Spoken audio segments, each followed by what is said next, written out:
What if I told you the next world war might not be fought over borders or ideologies, but over something you use every single day? Something as simple as a glass of water, the food on your plate, or the battery in your phone.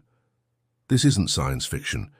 This is the new reality of geopolitics, where climate change is silently redrawing the map of global power.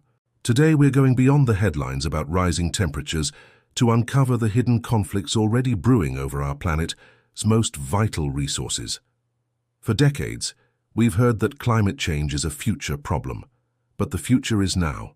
The world is getting hotter, and as it does, the resources we depend on are becoming scarcer. Think about it. Melting glaciers in the Himalayas mean less water for billions of people downstream in Asia. Persistent droughts in Africa and the Middle East are turning fertile farmland into dust, threatening food supplies for millions. At the same time, melting ice in the Arctic is opening up a new treasure chest of oil, gas, and valuable minerals, sparking a modern-day gold rush between global superpowers. These aren't just environmental issues anymore, they are national security threats. When a river that flows through multiple countries starts to dry up, who gets the water that's left? When a nation's farmland can no longer grow enough food, where do its people go? And who will control the rare minerals needed to build the green technologies that are supposed to save us? These are the questions that are keeping world leaders up at night. Let's start with water. For countries in the Middle East and Central Asia, water is already more precious than oil. Upstream countries are building massive dams to secure their own water and generate electricity. But this leaves downstream nations high and dry, creating a powder keg of tension that could explode at any moment.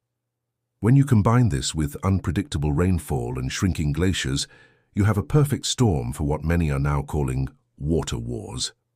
Then there's food. Climate change is wreaking havoc on agriculture.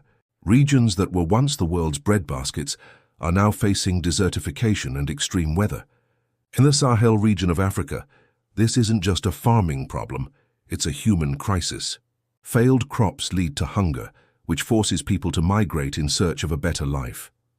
This mass movement of people can destabilize entire regions, creating social unrest and providing fertile ground for extremist groups to take root. This is how a climate problem becomes a security nightmare. And finally, the race for critical minerals.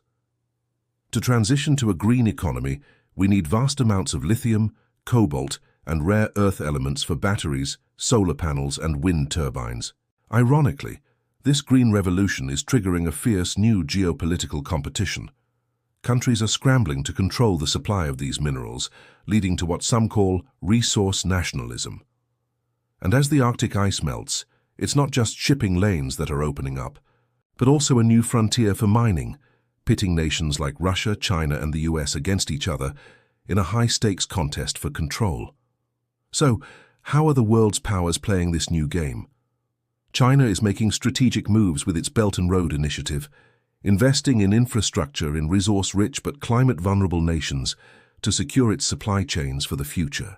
The US and Europe are trying to counter this by forming green alliances and bringing the production of critical components back home. It's a global chess match where the pieces are resources and the board is our changing planet.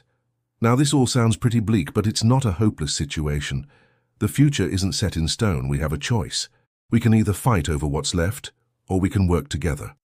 The path forward involves three key strategies: innovation, diplomacy, and resilience. Innovation in things like desalination to create fresh water from the sea and developing drought-resistant crops.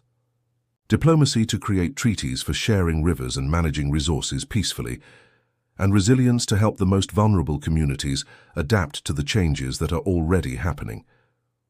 The connection between climate change and global conflict is no longer a distant threat. It's here, and it's shaping our world in profound ways. The price of our food, the stability of our governments, and the prospect of future peace all hang in the balance. By understanding these challenges, we can push for smarter solutions that lead to cooperation instead of conflict. Thanks for joining us on this deep dive. If you found this video insightful, please give it a thumbs up, subscribe to our channel, and share your thoughts in the comments below. How do you see resource competition playing out in the next decade? We'd love to hear from you. Thanks for watching.